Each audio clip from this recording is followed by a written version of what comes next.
Hello friends, स्वागत है आपका जीके लाइव पाठशाला में। यूपी ट्रिपल एससी पीईटी के लिए हम लोग घटना चक्र की बुक से 2 सीरीज से प्रैक्टिस सेट सॉल्व कर रहे थे और इसका हम लोगों ने 2 प्रैक्टिस सेट सॉल्व कर लिया है। आज हम लोग इसमें तीसरा जो प्रैक्टिस सेट दिया गया है घटना चक्र की बुक से 2 सीरीज से है। तो आइए देखते हैं इसमें हमारा जो तीसरे प्रैक्टिस सेट में पहला क्वेश्चन दिया गया है वो है आपका, बिंदुसार किसका पुत्र था।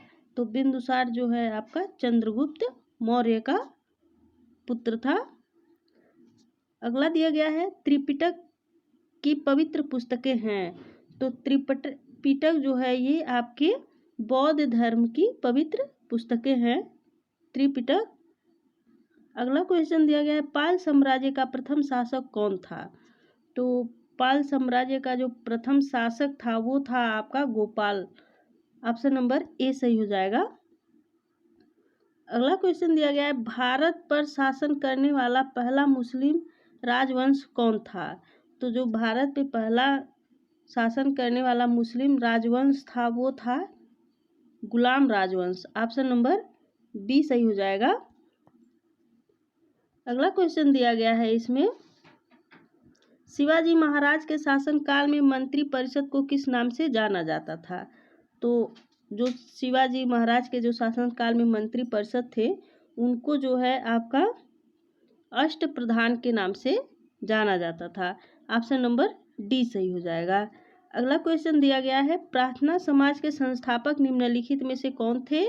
तो ये थे आपके Atma Ram Pandurang. Option number B सही हो जाएगा, जो प्रार्थना समाज के संस्थापक थे। काकोरी षड्यंत्र मामला किस वर्ष में हुआ। तो ये जो है आपका ये 1925 में हुआ था, काकोरी षड्यंत्र मामला। अगला क्वेश्चन दिया गया है, सुभाष चंद्र बोस ने निम्नलिखित में से किस पार्टी की स्थापना की थी। तो ये जो है ये आपके फॉरवर्ड ब्लॉक पार्टी की स्थापना सुभाष चंद्र बोस ने की थी। ऑप्शन नंबर डी सही हो जाएगा। अगला क्वेश्चन दिया गया है, वह कौन सा अधिनियम था जिसने भारत में सत्ता ब्रिटिश ईस्ट इंडिया कंपनी से ब्रिटिश क्राउन में स्थानांतरित की थी। तो वो था आपका भारत सरकार अधिनियम 1858। ऑप्शन नंबर ए सही हो जाएगा। इसके जो है इसने जो है भारत में सत्ता ब्रिटिश ईस्ट इंडिया कंपनी से ब्रिटिश क्राउन में स्थानांतरित की थी। अगला क्वेश्चन दिया गया है, स्वराज पार्टी के निर्माण में मोतीलाल नेहरू के साथ निम्न में से किसकी प्रमुख भूमिका थी। तो ये जो भूमिका थी आपकी थी Chittaranjan Das. Option number D सही हो जाएगा। अगला दिया गया है, भारत में सर्वाधिक जैव विविधता पाई जाती है। तो जो जैव विविधता है वो आपका शांत घाटी में पाई जाती है, भारत में सर्वाधिक। कहाँ भागीरथी और अलकनंदा मिलकर गंगा बन जाती हैं। तो ये जो है आपका देवप्रयाग में मिल करके जो है भागीरथी और अलकनंदा जो है ये गंगा बन जाती हैं। अगला क्वेश्चन दिया गया है, क्वेश्चन नंबर 13 दिया गया है, कौन सा ग्रह सबसे ज़्यादा चमकीला है। तो जो ग्रह सबसे ज़्यादा चमकीला है वह है आपका शुक्र। शुक्र ग्रह जो है ये सबसे चमकीला है। दुनिया की सबसे बड़ी ताजे पानी की झील है। तो ये है आपकी लेक सुपीरियर झील जो है ये दुनिया की सबसे ताजे पानी की झील है। अगला क्वेश्चन दिया गया है, दक्षिण भारत की सबसे ऊंची चोटी कौन सी है। तो दक्षिण भारत की जो सबसे ऊंची चोटी है वो है आपका अनाईमुडी। ऑप्शन नंबर ए सही हो जाएगा। अगला दिया गया है, हिंदू रेट ऑफ ग्रोथ शब्द किसने प्रस्तावित किया। तो ये जो शब्द है यह आपके राज कृष्णा ने प्रस्तावित किया है। ऑप्शन नंबर बी सही हो जाएगा। अगला क्वेश्चन दिया गया है, भारत के कृषि क्षेत्र में सामान्यतः किस प्रकार की बेरोजगारी पाई जाती है। तो इसमें जो है आपकी जो बेरोजगारी है वह है आपका प्रच्छन्न बेरोजगारी पाई जाती है भारत के कृषि क्षेत्र में। अगला क्वेश्चन दिया गया है, भारत में हरित क्रांति का जनक किसे कहा जाता है। तो हरित क्रांति के जो जनक हैं वह है आपके MS Swaminathan. Option number B सही हो जाएगा। अगला दिया गया है, श्वेत क्रांति का संबंध किससे है। तो श्वेत क्रांति का जो संबंध है वो आपका दूध से है। ऑप्शन नंबर ए सही हो जाएगा। वित्तीय वर्ष 2022-23 में राजकोषीय घाटे का अनुमान क्या है। तो जो राजकोषीय घाटे का अनुमान है वो जीडीपी का 6.4% है। ऑप्शन नंबर डी सही हो जाएगा। अगला क्वेश्चन दिया गया है, संविधान के 73वें संशोधन द्वारा पंचायतों को निर्दिष्ट किए जाने वाले कार्य निम्नलिखित में वर्णित हैं। तो जो 73वें संविधान संशोधन जो पंचायतों को निर्दिष्ट किए जाता है तो वो किसमें किया जाता है, तो वो है आपका 11वीं सूची में जो है इसको निर्दिष्ट करने का कार्य किया जाता है। ऑप्शन नंबर ए सही हो जाएगा। अगला दिया गया है, यदि सरकार राज्यसभा में पराजित हो जाए तो क्या होता है। अगर सरकार जो है राज्यसभा में पराजित होता है तो वो आपका जो है उपर्युक्त में से कुछ भी नहीं होता है। जो यहाँ पे दिया गया है, प्रधानमंत्री अपना त्यागपत्र दे देता है, तो ऐसा कुछ नहीं होता है। संसद भंग हो जाती है, तो ये भी नहीं होता, क्योंकि संसद कभी भंग नहीं होती। राष्ट्रपति शासन लागू हो जाता है, तो ये भी गलत है। इसलिए उपर्युक्त में से कुछ भी ऐसा नहीं है। जो सरकार राज्यसभा में पराजित हो जाए तो ऐसा क्या होता है, तो ये ऑप्शन नंबर जो डी है ये आपका सही है। उपर्युक्त में से कुछ भी नहीं होता है। अगला क्वेश्चन दिया गया है, इसमें राष्ट्रपति के उम्मीदवार के लिए क्या आवश्यक नहीं है। तो राष्ट्रपति के उम्मीदवार के लिए जो आपका आवश्यक नहीं है वो पढ़ा लिखा जो हो ये आवश्यक नहीं है, क्योंकि अनपढ़ भी होगा तब भी राष्ट्रपति का चुनाव वो लड़ सकता है। और ये इंडिया में जो है ये पढ़े लिखे होने का कोई मतलब नहीं होता है। सरकार कोई भी बन सकता है, एक अंगूठा छाप भी सरकार बन सकता है। अगला दिया गया है, निम्नलिखित युग्मों में से कौन एक सुमेलित नहीं है। तो जो सुमेलित नहीं है वह है आपका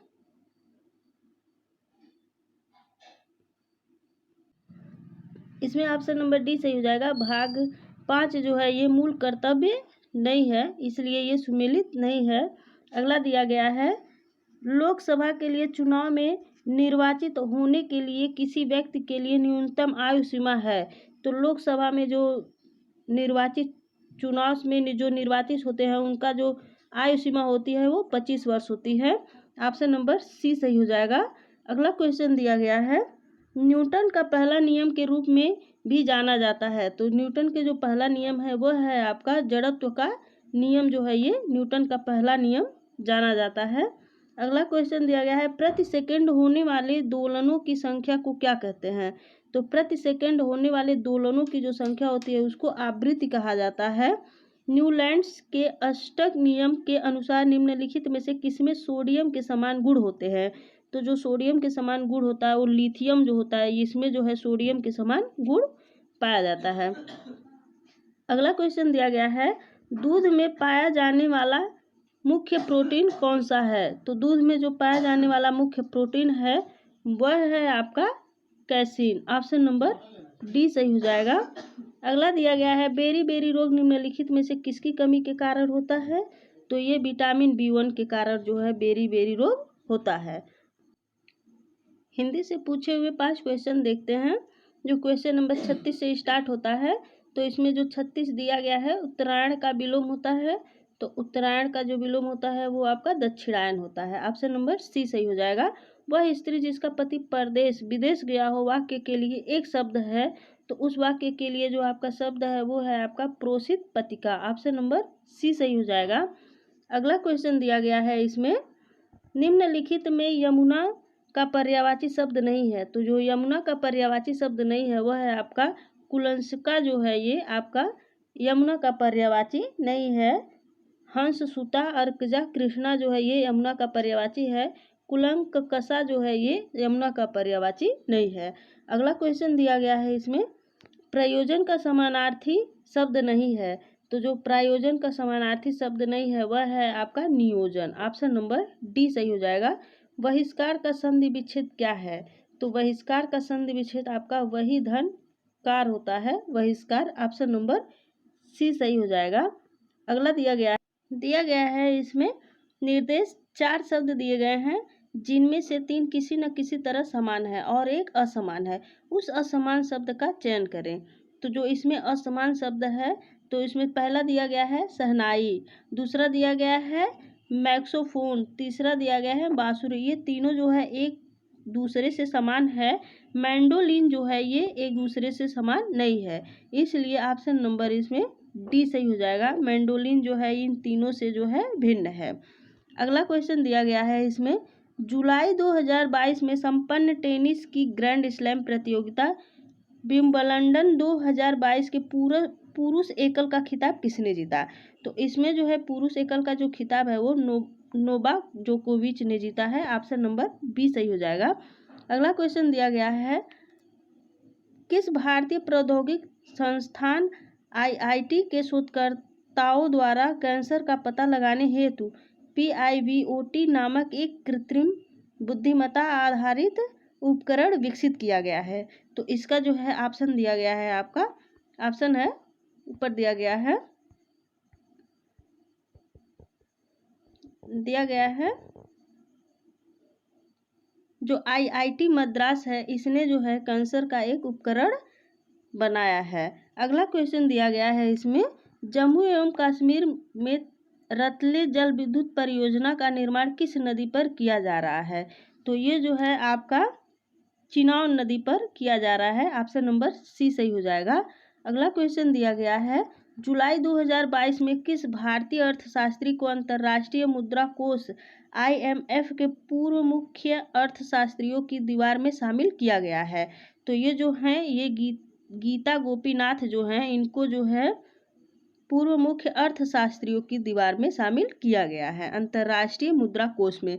अगला क्वेश्चन दिया गया है, अप्रैल 2022 में भारत के पहले 99.999% शुद्ध हरित हाइड्रोजन पायलट संयंत्र की शुरुआत कहाँ की गई? तो ये इसका जो शुरुआत है ये आपका किया गया है जोरहाट में। ऑप्शन नंबर बी सही हो जाएगा। अगला क्वेश्चन दिया गया है इसमें, जुलाई 2022 में किसे पीयूष गोयल के स्थान पर G20 के लिए भारत का नया शेरपा चुना गया है? तो ये जो है इनको चुना गया है अमिताभ कांत को। ऑप्शन नंबर डी सही हो जाएगा। अगला क्वेश्चन दिया गया है, मई 2022 में जारी विश्व प्रेस स्वतंत्रता सूचकांक 2022 में भारत किस स्थान पर है? तो इसमें जो है भारत आपका 150वें स्थान पर है। जो विश्व प्रेस स्वतंत्रता सूचकांक के 2022 में भारत जो है 150वें सूचकांक पर स्थान पर है। अगला दिया गया है, 3 मार्च 2022 को क्वाड नेताओं के वर्चुअल शिखर सम्मेलन का आयोजन संपन्न हुआ। क्वाड समूह में कौन सा देश शामिल नहीं था? तो जो वो देश था आपका न्यूजीलैंड। न्यूजीलैंड जो है ये क्वाड समूह में शामिल नहीं था। संयुक्त राज्य अमेरिका भी था, जापान भी था और भारत भी था। न्यूजीलैंड जो है ये क्वाड समूह में शामिल नहीं था। अगला क्वेश्चन दिया गया है, मई 2022 में भारत में बंगाल की खाड़ी में चक्रवात असानी निर्मित हुआ। इस चक्रवात का नाम असानी किस देश ने रखा था? तो इस चक्रवात का जो असानी नाम है वो आपका श्रीलंका ने रखा था। ऑप्शन नंबर ए सही हो जाएगा। अगला दिया गया, मार्च 2022 में ताल ज्वालामुखी में विस्फोट हुआ। यह ज्वालामुखी किस देश में स्थित है? तो यह ज्वालामुखी जो है आपका फिलीपींस देश में जो है ये स्थित है। ऑप्शन नंबर सी सही हो जाएगा। अगला क्वेश्चन दिया गया है इसमें, निम्नलिखित में से कौन सा भारत का शास्त्रीय नृत्य नहीं है? तो भारत का जो शास्त्रीय नृत्य नहीं है वो भांगड़ा जो है ये भारत का शास्त्रीय नृत्य नहीं है। अगला क्वेश्चन दिया गया है, क्षेत्रफल की दृष्टि से भारत का सबसे बड़ा राज्य कौन सा है? तो क्षेत्रफल की दृष्टि से जो है भारत का सबसे बड़ा राज्य राजस्थान है। जनसंख्या की दृष्टि से देखा जाए तो उत्तर प्रदेश है। अगला क्वेश्चन दिया गया है इसमें, विवेकानंद रॉक मेमोरियल भारत के किस राज्य में स्थित है? तो ये जो है आपका तमिलनाडु राज्य में स्थित है। विवेकानंद रॉक मेमोरियल जो भारत के तमिलनाडु में स्थित है। विक्रम साराभाई अंतरिक्ष केंद्र कहाँ स्थित है? तो ये आपका तिरुवनंतपुरम में विक्रम साराभाई अंतरिक्ष केंद्र स्थित है। ऑप्शन नंबर डी सही हो जाएगा। अगला क्वेश्चन दिया गया है, सूची में ये दिया गया है जो फर्स्ट और सेकंड से मिलान करना है और दिया गया है इसमें नीचे दिए गए कूट का इस्तेमाल करके सही उत्तर चुनना है। तो इसमें जो कूट आपका दिया गया है वह है पहले और दूसरे में देखिए जो दिया गया है, जो अमजद अली खान है ये जो है सरोज से संबंधित हैं, और अली हुसैन जो हैं ये आपके शहनाई से संबंधित हैं, और हरि प्रसाद चौरसिया जो हैं ये आपके बांसुरी से संबंधित हैं, और अल्लाह रखा जो है ये आपके तबला से संबंधित हैं। तो दूसरा और फिर चौथा, पहला और तीसरा, दूसरा चौथा पहला और तीसरा ऑप्शन नंबर सी में दिया गया है। तो आपका जो सूची सी दिया गया है ये सही है। अगला क्वेश्चन इसमें दिया गया है, इंडोनेशिया की मुद्रा कौन सी है? तो इंडोनेशिया की जो मुद्रा है वो है आपकी रुपया। ऑप्शन नंबर बी सही हो जाएगा। मई 2022 में इंटरनेशनल बुकर प्राइज 2022 किसने जीता? तो इसमें जो है 2022 जो है वो आपके जीते हैं गीतांजलि श्री ने। ऑप्शन नंबर डी सही हो जाएगा। इंटरनेशनल बुकर पुरस्कार मई 2022 में संपन्न यूएफए चैंपियंस लीग 2021-22 का खिताब किस फुटबॉल क्लब ने जीता? तो ये जो है जो आपके जो फुटबॉल क्लब ने जीता है वो है आपका Real Madrid. Option number B सही हो जाएगा। अगला क्वेश्चन दिया गया है इसमें, जून 2022 में अबू धाबी यूएई में आयोजित 22वें अंतर्राष्ट्रीय भारतीय फिल्म अकादमी पुरस्कार IIFA वितरण समारोह में किस फिल्म को सर्वश्रेष्ठ फिल्म का पुरस्कार प्रदान किया गया? तो ये आपका जो है ये शेरशाह जो फिल्म है इसको जो है सर्वश्रेष्ठ फिल्म का पुरस्कार प्रदान किया गया है IIFA का। ऑप्शन नंबर सी सही हो जाएगा। अगला क्वेश्चन दिया गया है, प्रतिवर्ष विश्व खाद्य सुरक्षा दिवस कब मनाया जाता है? तो ये आपका मनाया जाता है 7 जून को। ऑप्शन नंबर ए सही हो जाएगा। अगला क्वेश्चन आपका दिया गया है निर्देश में, ये आपका पैराग्राफ है।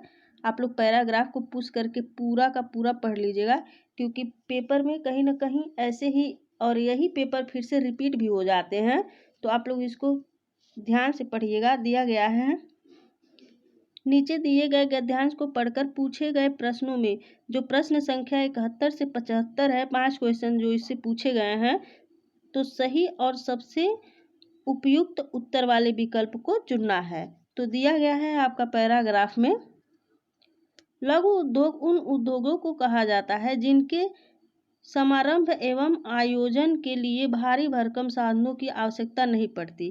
वे थोड़े से स्थान पर थोड़ी पूंजी और अल्प साधनों से ही आरंभ किए जा सकते हैं, फिर भी उनसे सुनिश्चित ढंग से अधिकाधिक लाभ प्राप्त करके देश की निर्धनता, गरीबी और विषमताओं से एक सीमा तक लड़ा जा सकता है। अपने आकार, प्रकार तथा साधनों की लघुता व अल्पता के कारण ही इस प्रकार के उद्योग धंधों को कुटीर उद्योग भी कहा जाता है। इस प्रकार के उद्योग धंधे अपने घर, आगे दिया गया है इसमें,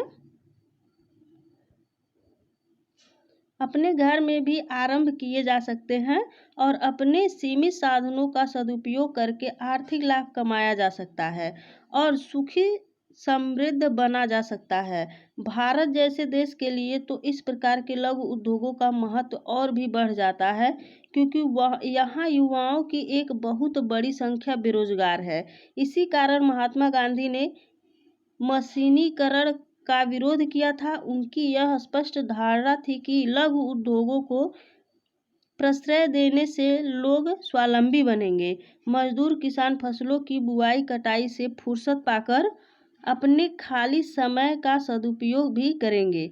इस प्रकार आर्थिक समृद्धि तो बढ़ेगी ही, साथ ही लोगों को अपने घर के पास रोजगार मिल सकेगा। तो इसमें जो हमारा 71 नंबर का क्वेश्चन जो पूछा गया है इस गद्यांश से वह है आपका, उन उद्योगों को लघु उद्योग कहा जाता है। तो जो कम साधनों से शुरू किए जाते हैं उनको जो है लघु उद्योग कहा जाता है। अगला क्वेश्चन दिया गया है, मशीनीकरण से तात्पर्य है। तो मशीनीकरण से जो है आपका मशीनों का अधिकाधिक उपयोग जो है मशीनीकरण से तात्पर्य है। अगला क्वेश्चन दिया गया है, लघु उद्योगों को प्रश्रय देने से के संदर्भ में गांधी जी की क्या धारणा थी? तो इसमें जो है गांधी जी की जो धारणा थी वो लोगों को आर्थिक रूप से आत्मनिर्भर बनाया जा सके, ये जो है गांधी जी की धारणा थी। ऑप्शन नंबर डी सही हो जाएगा। अगला दिया गया है, भारत जैसे देश के लिए लघु उद्योग धंधों का महत्व क्यों बढ़ जाता है।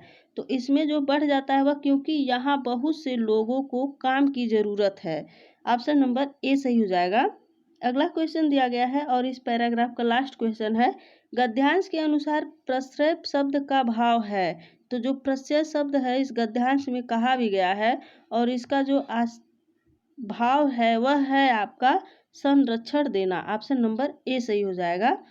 अगला पैराग्राफ दिया गया है, इसमें जो है 76 से 80 क्वेश्चन पूछे गए हैं और देखिए हमारा जो इसमें पैराग्राफ दिया गया है वह है, हमें स्वतंत्र हुए 15 वर्ष ही हुए थे कि पड़ोसी चीन ने हमारी पीठ में छुरा भोंक दिया।